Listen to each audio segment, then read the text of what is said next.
Good evening, everyone. John Henry Soto here. Welcome to 7 p.m. first episode. I'm really excited about this. Actually, as some of you know, I do the I get up at 6 a.m. and I do a 7 a.m.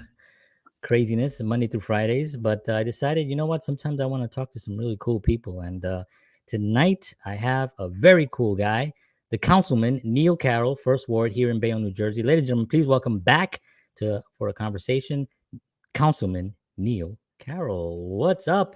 Hey, man, it's good to be back. Good. How are you, sir? I'm good. I'm very thankful we didn't have to do a 7 a.m. show. I cannot tell you how difficult it is to get guests for 7 a.m. No one. I've asked. I imagine. No one is like, what time? Like in the morning? And they don't. It doesn't happen. So I said, you know what? I still want to talk to people. So I said, let's do some 7 p.m. Absolutely. So very, very happy to have you here. It seems like yesterday, but it's been 2 years. Yeah. Since you became First Ward Councilman, and Sure, yeah. right? Isn't that? I mean, it's it crazy, but it seemed like yesterday, and I only have I have 12 months left. I said, who knows what's going to happen? Run it again. We'll see what goes on. Yeah. But my attitude is, no matter what happens, I got 12 months left to do some good, to accomplish the stuff I still have, queued up, ready to go, and to be happy about the things that I did so far. Yeah, absolutely. And I always look at it like, you're still part of Bayonne. Whatever happens in 12 months, right? You know what I mean? You're still part of Bayonne. You're still going to be part of the community, doing good things for the community and really just working hard on stuff. So it's very great, the work that you do. I really appreciate it. But that's like it, that's the reason not to be like, don't waste any of your life being negative about another person, because you got to wait to be their neighbor. Right. We're especially in Bayonne. Right. Like, spend your time talking about what you're doing or what you're going to do. You're going to do it. Right. I mean, how many times have you been standing online and there somebody, and you're always going to see somebody, Yeah. You try to keep it cordial as much as possible. Even though I'm a hothead, I do try to keep it cool. Tom, thank you very much. Appreciate it. Two of the sharpest, nicest gentlemen in Bayonne. Appreciate that. Tom's a smart man. Oh yeah. Thank you, Tom. Appreciate that. Very, very sweet. Okay, so let's just jump right into stuff, because we have a lot to cover. Yeah. I know that this past Wednesday there was a pretty big conversation happening.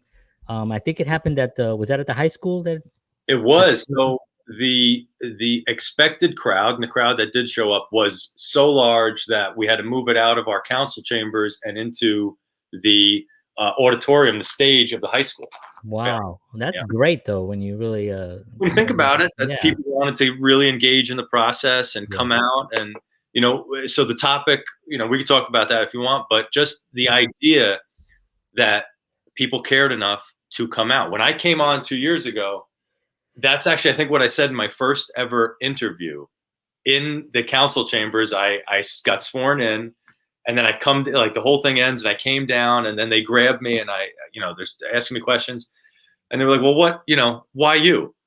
And I said, well, I think being my age and trying to bring more people, my main concern is getting people engaged in the process. And Wednesday night, no matter what side of the issue you're on, Wednesday night was a great example of that. Right.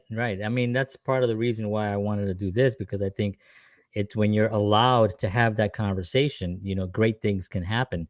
So that's really exciting. That's what a question. That's your first. Why you? I'm like, right there. I'd be done. Like, you know what? Don't piss me off. I just got here. I just got it. So I know that this weekend we have. I wanted to ask you a couple of things that are happening in town. Yeah. I know this weekend is a pretty big week. There's a lot of things happening. But you want to talk a little bit about that? Yeah, I mean, so I'm most excited about tomorrow. So we're Friday the 14th, tomorrow, Saturday the 15th, all downtown. We're having two events, and the first one, kind of everybody in the city really knows about it. The second one was a little bit more controlled, still worrying about COVID. But the first one, in the morning, 10 a.m., is the kickoff of the buddy baseball season, which is something I just, since I came, they've been doing this administration, and shout out to Pete Amadio, who runs the recreation department for the city, and is just by all accounts, a saint of a person, just a good guy. I was gonna say, talk a little bit about Pete, because I see him constantly doing some incredible work in Bayonne, and it's just consistent, and he's always doing it with a smile. He's a family man, just never a complaint. Never, you don't see any kind of. He's just a really great, absolutely guy. Such a great part of Bayonne. And like being a teacher, I love to see like someone that cares about kids. Right. Really, just like it shows on his face, like just the accomplishment brings him joy. Like he loves his work. He does. He totally does. That's awesome. But the program itself is it's essentially a baseball league for children, students with special needs, and we kick off tomorrow on 9th and Broadway by the old, or rather, I guess the new, the Bayonne Museum, across from the diner. And we parade up from 9th Street to 11th, hang a right. We go right to the baseball diamond on Avenue E. And, we hit the first tee. Yeah. The mayor, I guess, I don't know if he throws the first ball out, or he places the first ball on the tee, but it's spectacular. And like you said, so I've been here 2 years. The first year I was here, I got a full dose of everything, all the programs, all the events. I started some new ones, was able to kind of bring some of my ideas to play. But then the COVID year, this past year, there was none of it. Right. So that's probably my biggest regret, that not only did I not get to participate in it, but everyone else missed out on the hometown fair, the parades, the things that bring us together. So I think tomorrow's Buddy Baseball Parade is going to be tremendous. That's awesome. I love that. But right on the heels of that, we're going to walk back. So I'm going to grab our city officials and basically just parade back to 9th Street. And if you go half a block down between Broadway and Avenue C, there is the Veterans Museum. And I've been very close. This is a project close to my heart. Again, at the school, being a teacher, I was asked about 5 years ago, so long before I was a councilman, to come up with a program, a district-wide program, which is another way of saying basically citywide, all the grammar schools and the high school, that would bring awareness to veterans and would, have our students be informed. My initial idea was, you have an event at the high school, which we do every year, Field of Heroes. The students sell flags in the name of a veteran from their family or just someone they want to honor. And that goes out on the lawn of the high school. That then becomes the honoring of 5 veterans in particular. We bring them in, we give them an award, we read off their biography and honor them. That then transformed by year 3 into a monument, a brick and mortar monument outside the high school with the plaques of all the names. And every year we add more names, again, except for last year. And then that translated into, funding and more awareness for the museum, which is a gem. Like, it's a hidden gem of Bayonne. So we're going to have a ribbon cutting, because in the last 2 years, there were several events to raise money, and they redid a lunchroom in there so that the kids can now, it used to be they could go bring their own lunch and or really eat on the bus back. Now it's an all-day affair. They get to go, they get the spiel, they get to have lunch, and then we bring them back to class. Wow, that's so great. You wonder why such a program that's like so needed is not available like so readily. Sure. Part of the curriculum of of our school systems, and you know what I mean. It's well, interesting. I mean, it's great that you're doing it. I know that there are some programs, or some at least history class, I guess, but this is something special. Well, and a lot of people deserve a lot of credit. I mean, my boss, and I'm not just giving credit because he's my boss, But Dan Ward, he's the history director in town. He's a tremendous guy and a huge supporter and cheerleader for this program. The administration, are in particular, John Neese is our new superintendent, but he has embraced this.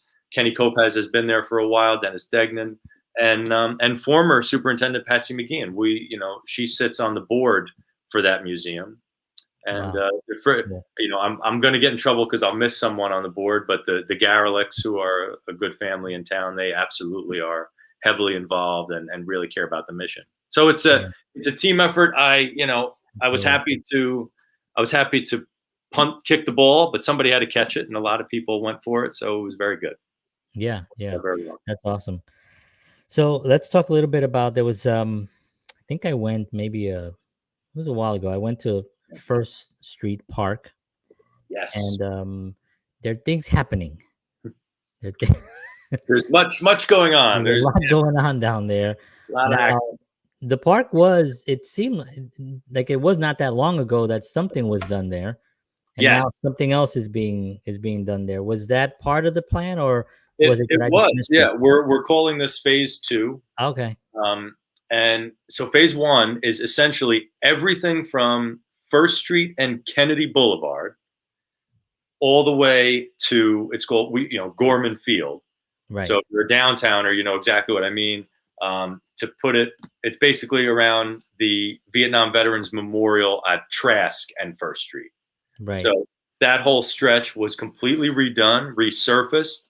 New equipment, a lot of exercise equipment was put in. Dog parks, and there's like 2, one for big dogs, one for little dogs. I know that's so cool. Yeah, so the puppies don't get bullied.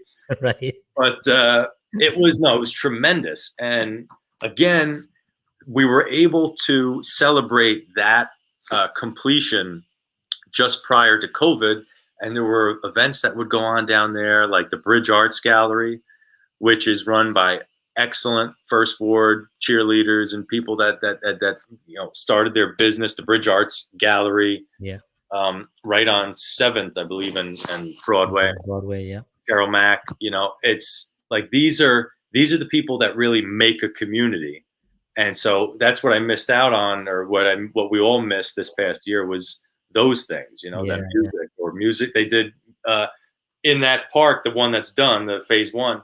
There's a theater in the round element, right? Kind of a quasi amphitheater, and they used to do music every Thursday night, and that was in addition to Sounds by the Bay, which was at 16th Street, right? And you kind of got some name brand. You got all the music down there, man. What's up First Street is happening. I mean, First Ward is happening, man. I know. We got action down. Outdoor theaters. I mean. Yeah. Jeez. We are, yes, the First Ward's place to be. Yeah, but, it is. So to answer your question, everything from Trask Avenue and First Street all the way to the bocce courts. Again, anybody that lives down there will know exactly what I mean. Mm-hmm. Stopping essentially at Avenue C and First Street is getting redone. Basketball courts. So the whole thing was elevated 3 feet. Oh. And so the whole thing was elevated 3 feet. There's a beautiful retaining wall that's in there now. And on a personal note, I'm excited about that because A, I think it looks beautiful. B, I believe, will help to prevent flooding issues in the future. Those of us that live through Sandy. My father had to evacuate his house. He lives on, Zabriskie. Had to evacuate and come to my house here on 2nd, just because it was nuts. The water, it was a deluge. But so that got raised 3 feet. It's going to be brand new trees, brand new facilities. The basketball courts getting redone and reinstalled. There's also going to be a new addition, which is a hockey rink. Oh. Yeah, like a street hockey rink. Yeah, roller hockey. And one of the things I'm excited about, which I actually got to mention on Wednesday night at the meeting, another kind of not amphitheater, but it's going to be raised tiered seating, diagonal with the back end facing Avenue C. So I'm looking to have a welcome to First Street Park there, so that as you're coming down Avenue C, you see it. Yeah, oh, cool. It'd be beautiful. And then the tiers, the seating will be facing the bridge and the water, and it's going to be tremendous. It's going to be Majestic. Yeah, majestic. Yeah. Majestic. That's awesome. So there is, I guess we should talk a little bit about 2020, because it was a year that we'll always Can't forget. Yeah, you cannot forget it. So talk a little bit about that as far as like what the mayor is doing. I know the mayor has been really fantastic in giving us updates on a weekly basis, Yeah. and I share it as much as I can on the Olive Bayonne page. But he's very consistent on staying on top of stuff and just keeping us, just keeping us informed, which is important. So, what can you tell us a little bit about those efforts? Those efforts, I call it his fireside chats. I love it. I think he's doing a great job. I think the people have really responded well to it, and it's in furtherance of this idea of transparency and openness. And here's what's happening. Here's what we're doing, and we'll update you on whether or not it was successful. Right. The numbers, as I understand them, are coming down. The numbers of people vaccinated have shot up tremendously, and that program has blossomed. We started out again in that museum in the first ward, but it grew too big. So many people were signing up looking to get the vaccine that we moved it to the Corpy ice rink in the back of the high school. Okay. On Avenue A. To this point, over 20,000 people, citizens of Bayonne, have had their first and second shot. Wow. And to put that in perspective, according to the last census, there were 65,000 people. Right. In the city of Bayonne. Almost a third there. Right. And when you think about it, there's 10,000 students, and we haven't been able to vaccinate people under a certain age, so that takes that element out. Right. It's adults for now, but those ages are coming down, and more people are going. So that was excellent. The Corpy Ice Rink, working in conjunction with the Board of Ed, has been excellent. They giving us the space, letting us work there. I have to say the food bank, Bayonne Food Bank, still operating, still doing wonderful work. I have been able to put together several donations. When the year started, we were all shocked, and now what do we do? How do we act? Yeah. And again, taking the mayor's lead, he's not one to sit and wait things out. So he wanted to respond, and I have a similar attitude. So the first thing was get masks and try and get them to the population in need. So in the first ward, I have a senior citizen building, actually down the block. So I made sure that every apartment in that building had at least one mask. A year later, that was expanded. I was able to get 1,200 masks, so that every door that the housing authority controls in the first ward received a mask. Cool.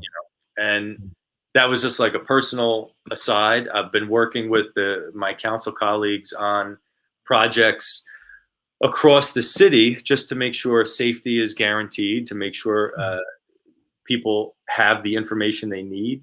The city website has become possibly the greatest resource it's ever been. Yeah, I was going to say it's been updated with much more care, and the content is much more current now. And easy, user-friendly, I think. And user-friendly, yeah. I have to say that during that whole year, being in Bayonne, after, watching the news and watching what's happening in other places, we were so happy that we were here. Yeah. We were so, because I really felt that the mayor and, the whole council, all of City Hall was really on top of it and was not going to let our city go down. You know what I mean? We were going to go out. We were going to support each other and help each other. And that really was really fantastic. And I would say that in the heart of this, at its height, I think the citizens really followed the instructions, like really didn't take chances, and that made it work well. Mm-hmm. So they deserve a lot of credit. All our friends and neighbors out there deserve a lot of credit. But Bayonne never appeared to shut down. Right. There were pockets of delays. For example, First Street Park was delayed. We had hope that that would be done. There were other projects, again, city-run projects that were delayed, but immediately we got them back on track. When, once we gave everybody, a grace period, but the city and my council colleagues and I were very concerned about keeping things moving. I mean, in the middle of a year where the world had shut down, Bayonne has been constructing 2 parks. Right. We have been attempting to resolve a flooding issue, which again is attached to one of these parks that we could talk about. Engaging with the public, working to make sure that certain events went off well and went off safely, working to make sure the students had everything they need, all the food. We did, help to supplement food pickups. The Board of Ed and their administration over there did a tremendous job. But that's, that was the thing I was most proud of. It was the idea that when you looked around the county, Bayonne was moving. We were slower, but we were moving. Moving, yeah. That was fantastic. Let me just acknowledge a few people that have said some nice things. So he's talking about people here. So you probably know. Oh, hey, yeah. Yeah. Glenn Flora, amazing Bayonne veteran. Yep. Glenn runs the museum. He's in charge over there, and tomorrow he's gonna be featured, kind of explaining the program, and we're hoping to have some distinguished guests. And again, we didn't want to crowd the place due to COVID restrictions, and we really wanted to let parents and families be there for Buddy Baseball. Right. But we're going to be there, and then we're going to circle back and cut the ribbon on another gem of the first ward and gem of the city. That's great. Let's acknowledge John here. Thank you very much, John. Mayor's done the best job of mayor in Nelson County during COVID. I agree. Rock and roll, Bayonne, baby. Thanks, John. Awesome. So now I'm gonna take you out of the first ward. I know it's gorgeous down there. I know you don't want to leave. Okay. I'm gonna pull you out for a second. I'm gonna bring you over to I guess it's the second ward, and I just want to ask you if you have any information on the Fitzgerald Park that's right diagonal to Fitzpatrick Park. Fitzpatrick. What did I say? Fitzgerald. That's where Fitzgerald. Irish. I'm sorry. So let's talk about the name for a minute. Yeah. Fitzpatrick Park was named after a relatively famous mayor, important mayor in the city. As you walk into City Hall, if you look on the right, you will see his plaque and the council members that were there under his administration when they built City Hall, because it used to be on the site of the park. So City Hall was once 1 block over where the park is. And then they entered into, some land deal, and they said, well, we need a new park and we need a new City Hall. We'll swap. Okay. Build the City Hall on the site of the old park, and then just take that flat land and make it something nice. So it really hasn't been updated since then. It's over the years they've made some additions, but that might be one of our oldest unupdated parks. My kids love it. They've always loved it, but it was I can see that it needed a little bit of TLC, little facelift. So it's getting a complete overhaul. Exciting, because I know that there's going to be it's actually really big, because now that it's all taken down, you see how big. You're like, oh wow, so that's a pretty decent space. And there was a lot of stuff there, right? So it's deceiving how much space there actually is. It was, And so it's completely flattened now, and in the ground now, waiting to be, turned on essentially and set up and worked out, is a cistern that is going to work to capture runoff water and flood water to help those 4 corners and beyond not flood. Whenever you get a deluge of 2 inches or more within an hour, and there's all these studies and all these things, that we've had to be aware of because of different areas in town. Right. Certain amount of rain in a certain amount of time will create a flood. Will create an overflow. The second it stops, it all disappears in an instant. But while you're in the thick of it, it's like, it's like you're standing in a pool. And certain areas are worse than others because geographically, and again, to come back to the first ward, we are at a geographically lower point in the city. Sure. So long story short, And a shout out to Sal Galais, second ward councilman. He did an amazing job advocating for that park. We all supported the idea of updating it.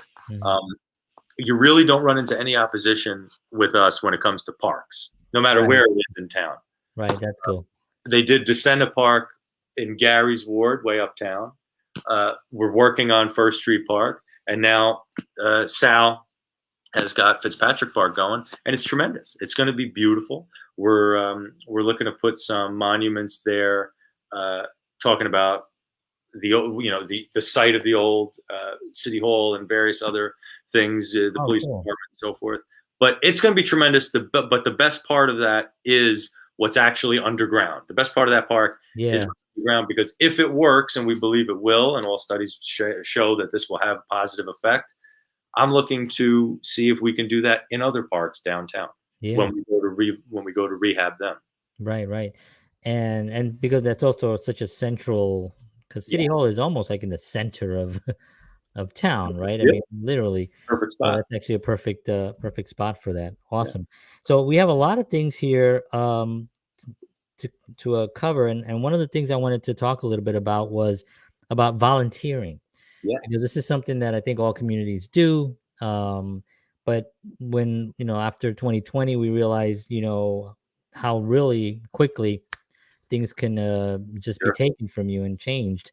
And that's when volunteering becomes even more important. I know that you did some volunteer work with food banks and delivering food to some places. Talk a little bit about that with the first ward, and I think the 70 boxes of food preps and that. I think that's I was really excited about that. What we did was worked with a few organizations, volunteer groups, people that reached out and said, what can we do? How can we get involved? Or we have access to this. What can you do with it? And again, targeted people with potential food insecurity, or again, individuals at most risk for problems with their health related to COVID, and just made sure that they were able to get meal prep, COVID protection materials. And we were able to give out 70 boxes, again, to the senior community downtown.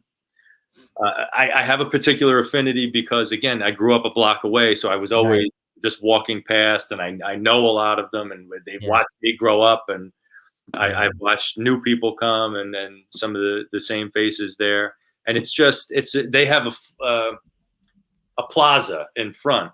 And so on nice nights, everybody's out there, and they're just, relaxing and enjoying the community, or walking down to First Street.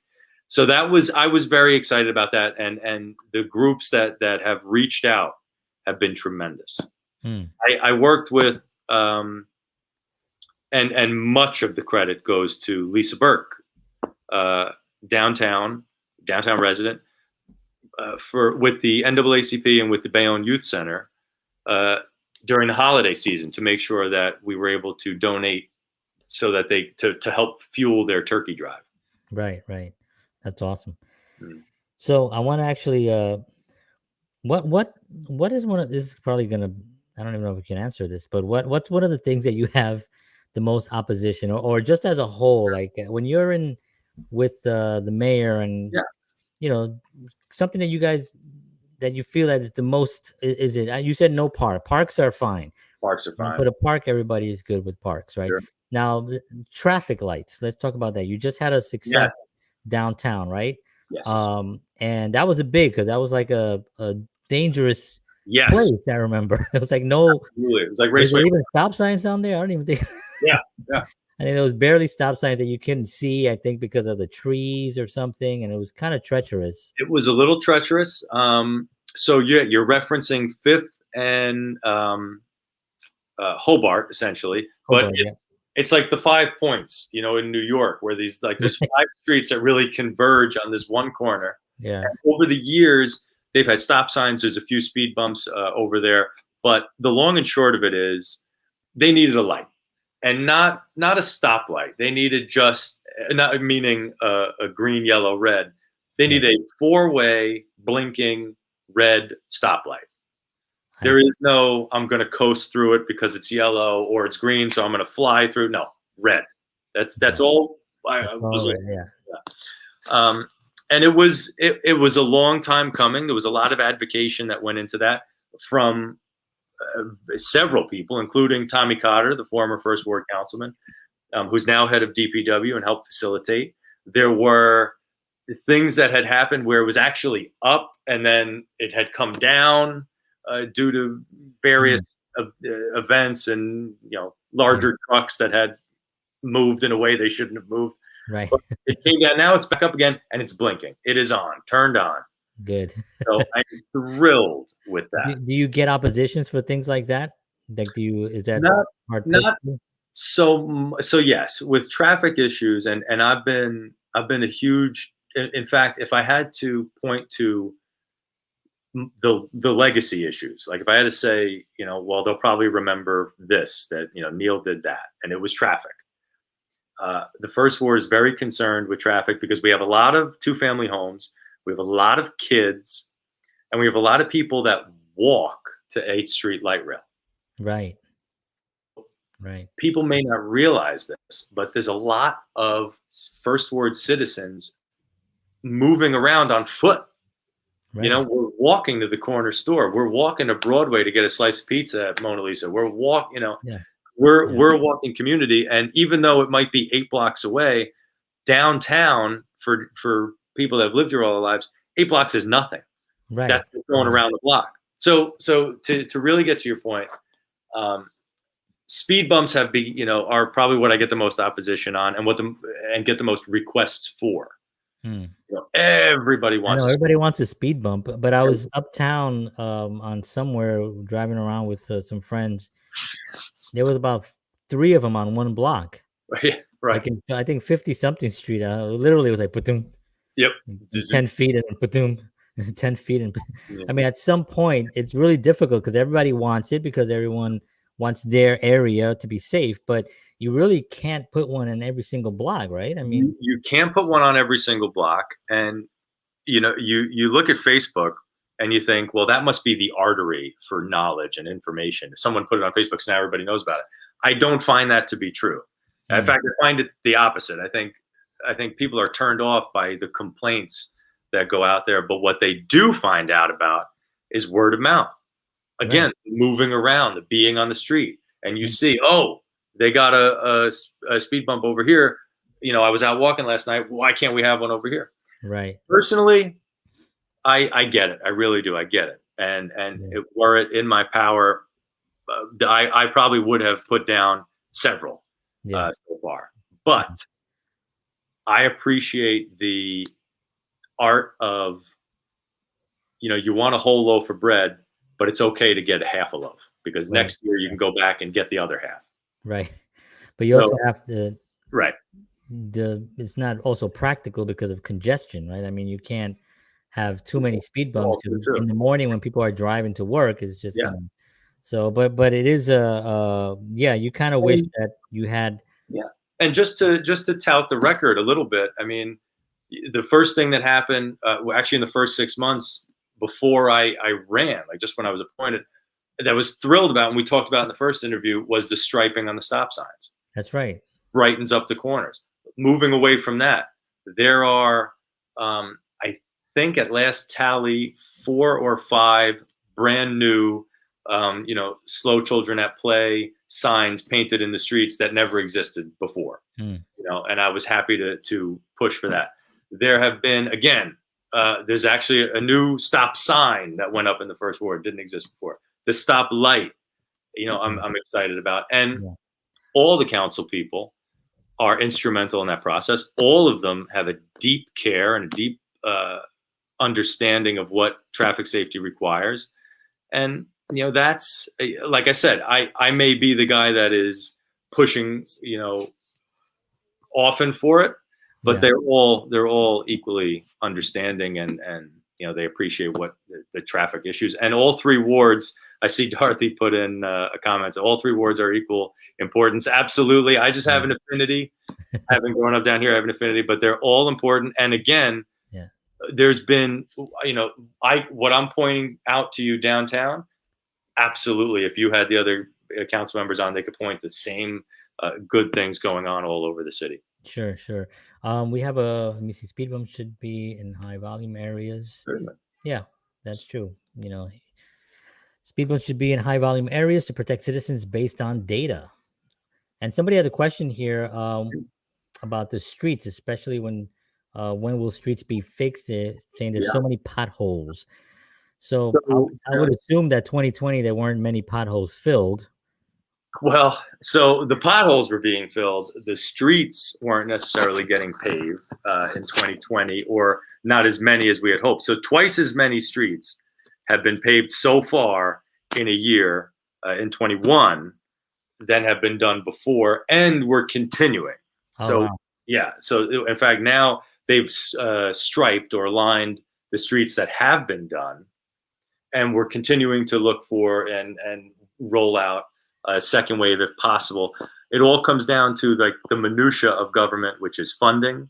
It comes down to a study of the streets to determine they grade them on whether or not it is the worst street anyone's ever seen, something out of Mad Max Road Warrior, Right. or can it last another year? I sympathize entirely. I mean, I know what it's like to feel like, it's been so long. Why can't we pave the street? Why can't we pave the street? Right. But call me, reach out to me with potholes. Go to the website, fill out your request to get it filled, and then after you filled out your request, call me to say you filled out your request so that I can advocate on your behalf. I mean, that's definitely a big issue going on. But I have to say, and again, thanks, John. He said potholes in the first ward have been filled very timely, because I have been out and about, and I tell every citizen, again, do your due diligence.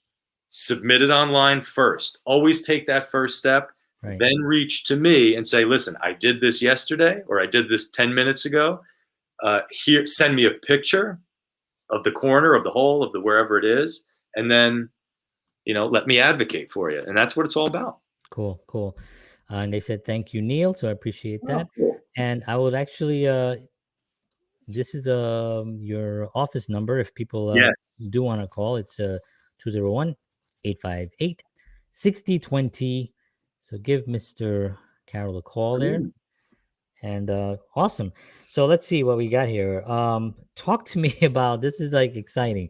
Talk to me about the ferry service, because yes, it's been, I think Bayonne had a ferry, right? I think. Years ago. I mean, years ago. I know that like many years ago, like 100 years ago, there was a ferry. But even there's a bit of history. Let's just go city history. So 1990, I think, late 80s, early 90s, the last ferry left Bayonne, and we haven't had that soon. I didn't know it was that early. I thought it was much later. It was kind of sporadic to that point, if I remember correctly. Again, I was born in 91, so yeah. I don't. Lord, 91. However, I was already playing a band. You were already in a band, man. You were rocking. But so the history, the further back history is, there was a ferry that used to come to Bayonne often. It was like a nickel to ride. And it would go to First Street, again, in the first ward. And I'm not, don't get mad at me, Facebook viewers. But it came all the way down to First Street, because at First Street, there was a thing called Uncle Milty's. I've heard of that. That was the amusement carnival kind of amusement park. Yes. Amusement park, penny arcades. And also the buses would turn around. They had this huge circle cut out. I believe it was at the end of Avenue C, where the bus could come down Avenue C and just basically go into what is now the park and turn around and just shoot back up Avenue C. Oh, wow. So over the years, that went away. You got the park that you know today, and you'll get the new park that you'll know tomorrow. But the idea is this. The reason why it's a topic of conversation now is there's been a lot of growth in town. There's been a lot of interest in the ferry. For myself, I live and work in town, so I'd be excited for it, because I would love to use it to get across the river and go see a show, spend some time in New York, enjoy what is essentially like one of the greatest cities in the world. But I would do that sporadically. Like I would do that as a tourist. There are legion members of the population that live and work over there, and that where the ferry would benefit them in terms of their just career. So there was a lot of interest on that level. It was going to come and is going to come to Motby, the military ocean terminal, or base, depending on what you refer to it as.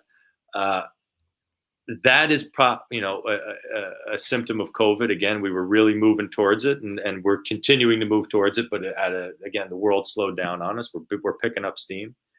There was floated an idea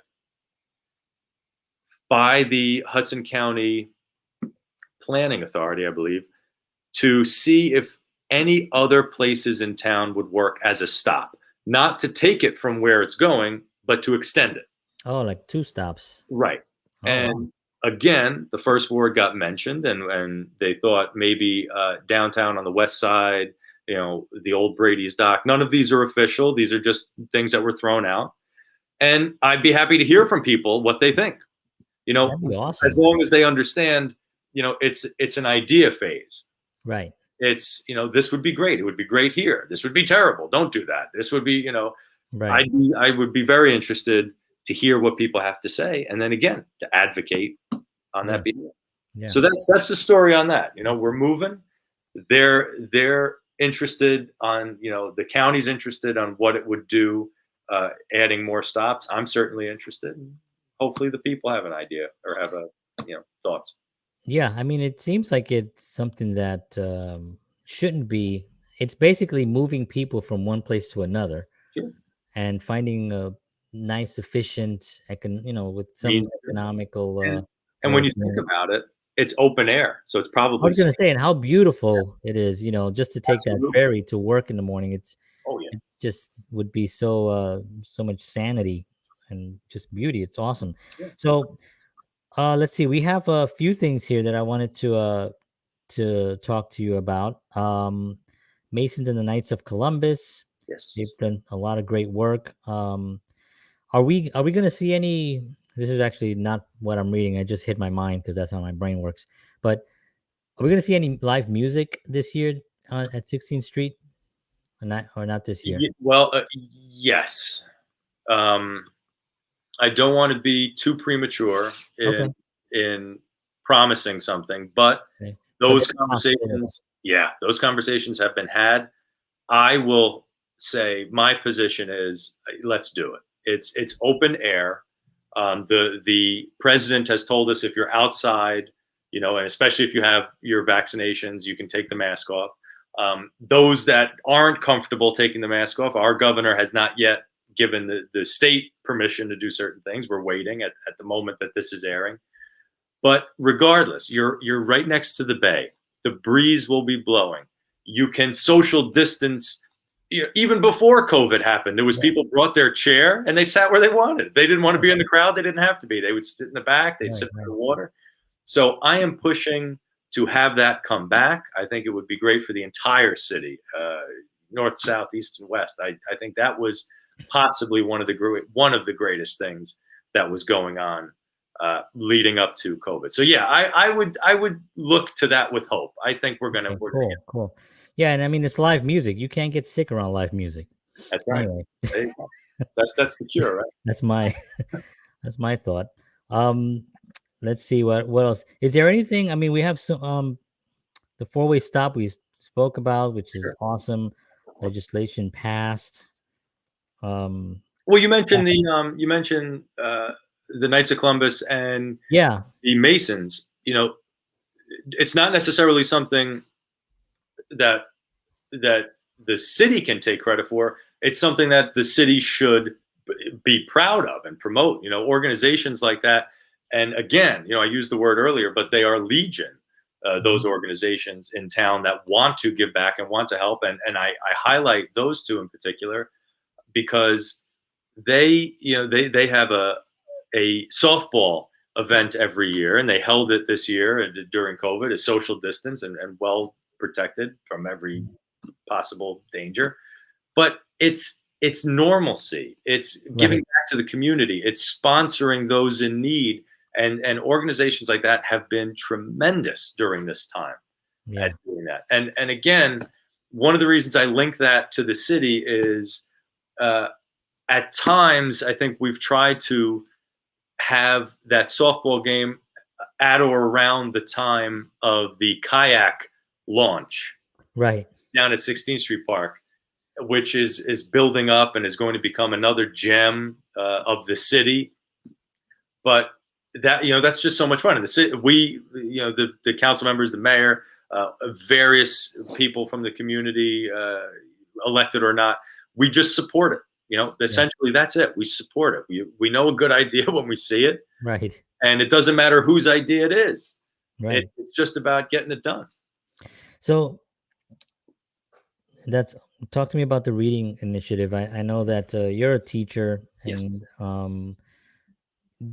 2020 was a challenging year for teachers. My wife's a teacher, so the virtual teaching is just like a whole other way of absolutely. trying to get to these kids. It's got to be so challenging.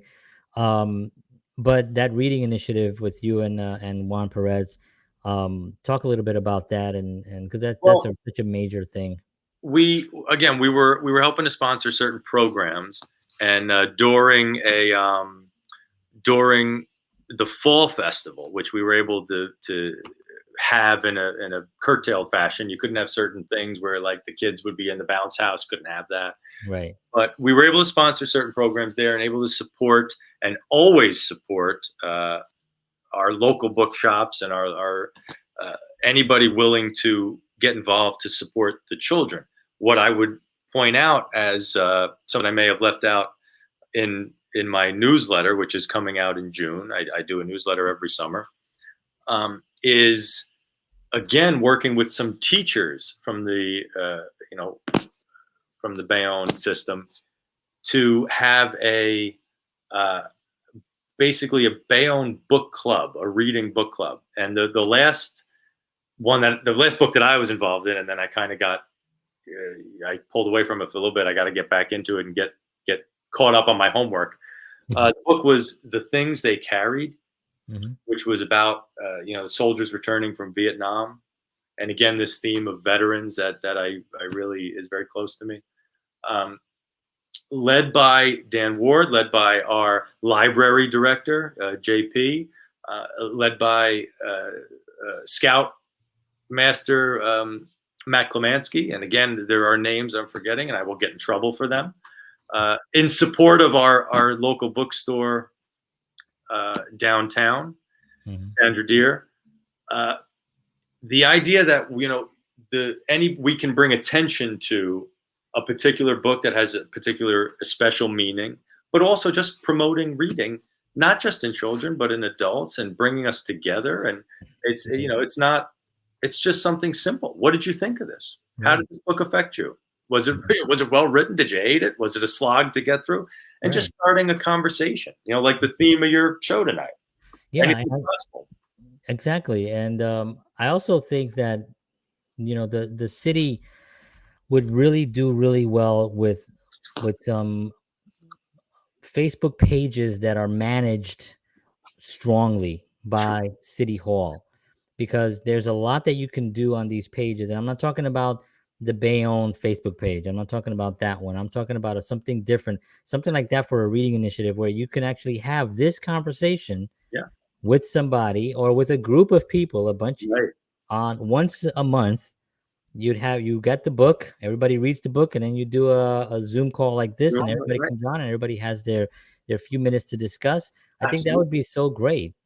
Yeah, no, I completely agree with you. And one of the sadnesses of COVID was we didn't get to really take advantage of the beauty, the space, and the tremendous resource of our public library. Right. And that was the idea. The idea was we would gather together, in this tremendous building, right, built so many years ago, and sustained and respected in our community, and gather and talk and use it, make it a resource, really go there and turn it into something. Yeah. So that kind of bummed me out. Yeah. But we have the future. We have the future. We have the future, and the future looks good. So let's break away a little bit and let's talk about your first 2 years. Yes. I'll just ask you some questions. What was something that you found challenging that you didn't expect? Challenging that I didn't expect. Communicating the specifics of a project to the public. So you have, like you were mentioning, these pages being well managed. But I have a Facebook page, Neil Carroll for Council, and even though I am currently the councilman, I just I use that page because I use it for informational purposes, and I try to deliver fact. I don't, I'm not a big proponent of, again, like I said before earlier when referencing Facebook, I think it should be used as a tool for information. Absolutely. Here is information. Right. And then, and it's what I teach my students, take the extra step, and this is not referencing politics. It's just in life, get up and do what you need to do. Make the phone call. Right. Go apply for the job, go to the place. Don't just sit on the couch and look it up, And so that was what I found most challenging, because I really wanted to engage with as many people as possible. And from that, towards the end of my first year, was born the newsletter. Right. Because again, Facebook is good. I put the information out.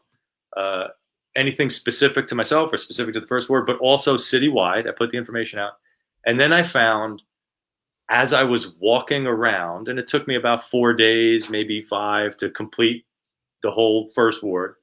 As I was walking around with the newsletter, putting it in the railings, people were coming out of their house. Who are you? I'm your councilman.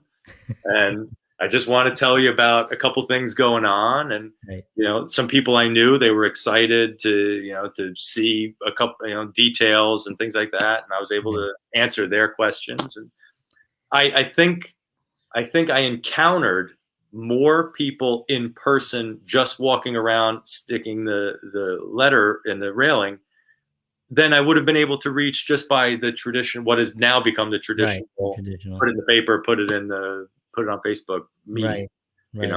And this newsletter, this was after you already were councilman. Yeah, so I was councilman. I put out a letter to introduce myself to the world when I was running, and then there was all the material that came along with that. But at the end of the day, I'm about. I was elected. I ran. I won. And it was after that I put out the first letter, just saying, look, in the last 8 or 9 months, this is what I did. Right. And I hope you're happy with it. If you have concerns about it, I gave everybody the number to call at the bottom. And at the bottom, I put the Facebook page. I said, look, more information is there. Yeah. But contact me. You could always contact me. That was that is always going to be. Yeah, that is always going to be the winning solution, is actually be there, be on the ground, walk and you're to be commended for doing that, especially when you didn't have to. Sometimes people win and they and then they go back, they go to do their jobs, but they don't necessarily go out and start really interacting with the community and stuff. So I think that was really great. So I'm also a big walker. I like to walk. Yeah. So it's kind of, it was again, enjoying the job, Yeah. Well, Bayonne is such a great walkable town, yes. And that's something that I think attracts a lot of people and is attracting a lot of people, especially from New York and from other bigger cities where they can come in here. Any last words that you want to leave your constituents or anyone in just all of Bayonne, New Jersey? Be safe, be careful. We're all here for you, and I'm excited to hear what you have to say. And if it's at all possible, let's have a pleasant conversation. Awesome. Let's get something good done. Let's accomplish good things. Yeah. And that's the number. That's the number there. You can reach Neil 201-858-6020 and give him hell. I tell you, Neil is one of the nicest guys that you can bring any situation to. If you're angry about something, you can come angry too, because you know, what I mean, it's fine. You bring with whatever, but if you bring it, you just know you're not going to get him angry. If he wants to help you. And the frustration, I think, is you know, it's a common thing. You know, people are frustrated with things that are going on, and they'll bring it to their councilman. But by the time they get to their councilman, they already have this build up kind of anger. And you know, it's Neil's job to kind of take that. So just take that into consideration. Anybody that's approaching Neil, just be like, listen, I'm pissed off, but I'm not pissed off at you. But I want to just let you know how I feel. And I think that is actually a really a great way of you get more done too. You know what I mean? You And certainly get more done. yeah. And I would add this, and this is true in every state in the union and in every city. The mission is accomplished not by the generals, but by the soldiers. Right. And if you know, like you said, you come in, I'm angry, I get this, I'm not angry at you, but this is terrible. And we say, if we can calm down together, and if we can find a solution together, and you know, you might want A, that person wants C, but if B works for everybody, and we can go out as a team, I'd rather walk out of the office with 5 people to accomplish a mission, as opposed to walking out by myself trying to get it done, because you can't do it that way. Exactly. And here is and some Facebook user says, you're right. He is a very nice person. Of course I'm right. That's why he's on my show. Glad I could make you laugh. Thank you very much. Appreciate it. All right, Councilman, I want to thank you so much for being on the show. I really appreciate you taking the time. Let's do this again. I know that we've talked about doing other things. You know, I have the Isle of Bayonne page, which people in, you know, that page is really blossoming. A lot of great information I put on there, and you know, there's a lot of interaction there. So I would love to have you on there in some capacity doing stuff for the Isle of Bayonne group as well. So we'll talk about that. And I really appreciate you taking the time. Thank you so much. Thanks for having me. My pleasure. Thank you. All right, everybody. Thank you very much. I will see you all very soon. Take care of yourselves. Have a wonderful weekend. And as always, peace.